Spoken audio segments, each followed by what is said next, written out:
খালেদা জিয়ার শারীরিক অবস্থা এখনও অপরিবর্তিত।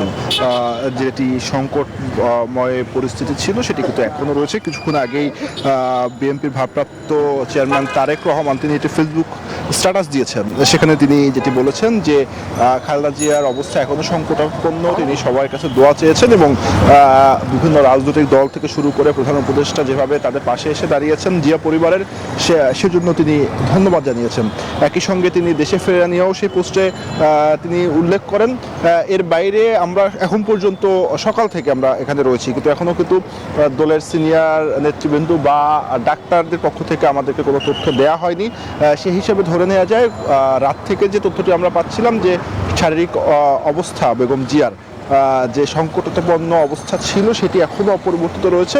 যেটি আপনিও সংবাদে বলছিলেন যে মির্জা আব্বাস যেটি জানিয়েছেন যে তিনি তার সেন্স রয়েছে, কিন্তু তার যে নানা ধরনের শারীরিক সমস্যা ছিল সেটি কিন্তু বাড়ছে এবং সেক্ষেত্রে দলের পক্ষ থেকে সবার কাছে, দেশবাসীর কাছে তার সুস্বাস্থ্য কামনায়, তার রোগমুক্তি কামনায় কিন্তু দোয়া চাওয়া হয়েছে। একই সঙ্গে দলের পক্ষ থেকে আরেকটি নির্দেশনা দেওয়া হয়েছে কোনো নেতাকর্মীরা যেন এই হাসপাতালের বাইরে ভিড় না করেন, সে ব্যাপারে কিন্তু বারবার নির্দেশনা দেওয়া হচ্ছে। আমরা যেটা দেখেছি যে রাত থেকেই আইনশৃঙ্খলা বাহিনী সদস্যদেরও এখানে মোতায়েন রাখা হয়েছে। এখন আমরা দেখছি যে বেশ কিছু পুলিশ সদস্যদেরকে এখানে মোতায়েন রাখা হয়েছে।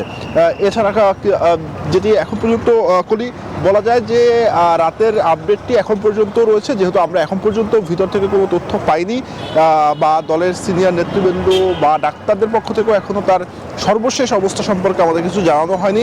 সেক্ষেত্রে ধরে নেওয়া যায় যে এখনও তার অবস্থা সে আগের মতোই রয়েছে এবং বারবার দলের পক্ষ থেকে বা জিয়া পরিবারের পক্ষ থেকে কিন্তু একটি কথাই বলা হচ্ছে যে দেশবাসী যেন তার জন্য দোয়া করেন, যেন তিনি এই তার যে সংকটাপন্ন অবস্থা সেটি থেকে তিনি দ্রুত মুক্তি পান এবং যে বিষয়টি যে তার কিন্তু সর্বোচ্চ চিকিৎসারই ব্যবস্থা করা হচ্ছে, যতটুকু আমরা জানতে পারছি দেশি বিদেশি চিকিৎসকদের পরামর্শে কিন্তু তার চিকিৎসা এখন পর্যন্ত চলছে। যে এরপরে যদি আমরা কোনো তথ্য পাই সেটি অবশ্যই দর্শকদের আপনার মধ্যে আপনার মাধ্যমে জানিয়ে দেওয়া হবে।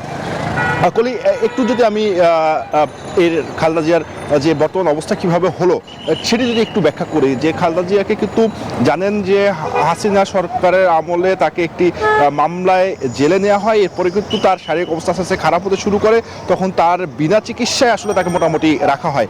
সেক্ষেত্রে কিন্তু তার বিভিন্ন শারীরিক অর্গানগুলো সমস্যা ধরা পড়ে। এরপরে তিনি 5 আগস্টের পরে তিনি কিন্তু লন্ডনে চিকিৎসা নিয়েছিলেন। এরপরে তিনি দেশে এসেছেন এবং দেশে আসার পরে কিন্তু যেটি বলা যায়, আমরা আরেকটি তথ্য জানিয়ে রাখি যে এখন কিন্তু দেখতে পাচ্ছি যে এনসিপির যারা নেতৃবৃন্দ রয়েছে, আমরা হাসনাতকে দেখছি, আমরা নাসিরুদ্দিন পাটোয়ারিকে দেখছি, তারা হাসপাতালের ভিতরে প্রবেশ করছেন। এই চিত্র কিন্তু আমরা দিনভরই দেখেছি যে গতকাল রাতেই বিভিন্ন রাজনৈতিক দলের নেতাকর্মীরা তারা এখানে এসেছিলেন এবং দলের সিনিয়র নেতারা এখানে এসেছেন।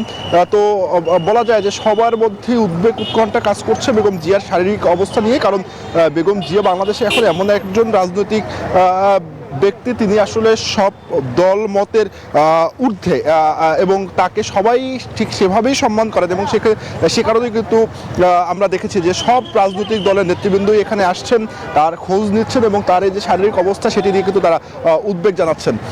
তো এখন পর্যন্ত মাত্রই যেটি বললাম যে এনসিপির নেতারা তারাও হাসনাত নাসির এরাও এসেছেন, তারাও খালেদা জিয়ার শারীরিক অবস্থা দেখতে ভিতরে গেছেন। তারা যখন বের হবেন তখন আমরা তাদের কাছ থেকে কিছু তথ্য হয়তো বা সংগ্রহ করতে পারবো এবং পরবর্তীতে সেটি দর্শকদেরকে জানাতে পারবো। তো কলি, এই ছিল আমার কাছে এবার কেয়ার হাসপাতাল থেকে সর্বশেষ তথ্য। জি সানি, আপনি থাকুন সেখানে, নিশ্চয়ই আপনার মাধ্যমে নতুন কোনো তথ্য আসলে আমরা দর্শকদেরকেও জানাবো। টানা তৃতীয়বার অর্জন করেছে দেশের সেরা সুপার ব্র্যান্ড স্বীকৃতি বসুন্ধরা টিস্যু।